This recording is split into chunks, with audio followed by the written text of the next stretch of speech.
वालाची उसळ बनवण्यासाठी 1 वाटी वाल रात्रभर पाण्यात भिजत ठेवून सकाळी सोलून घेतले। वाटण्यासाठी 2 कांदे उभे चिरून मी तेलामध्ये परतवून घेतलेले आहे। नंतर पाव वाटी खोबरं किसून त्याच्यामध्ये परतवून घेतलेले आहे। नंतर आलं लसूण मिरची टोमॅटो त्यामध्ये परतवून घ्यायचं। त्यावर झाकण लावून टोमॅटो सॉफ्ट होईपर्यंत ठेवायचं।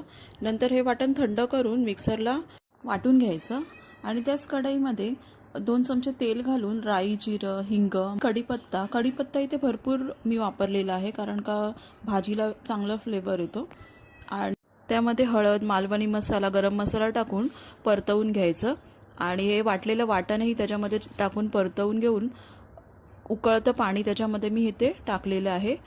त्यानंतर चवीनुसार मीठ अर्धा चमचा चिंचेचा कोळ आणि कोथिंबीर टाकून वाल एकदम सॉफ्ट होईपर्यंत शिजवून घ्यायचं आणि चपाती किंवा भाताबरोबर तुम्ही हे सर्व करू शकता। सबस्क्राइब करायला विसरू नका। धन्यवाद।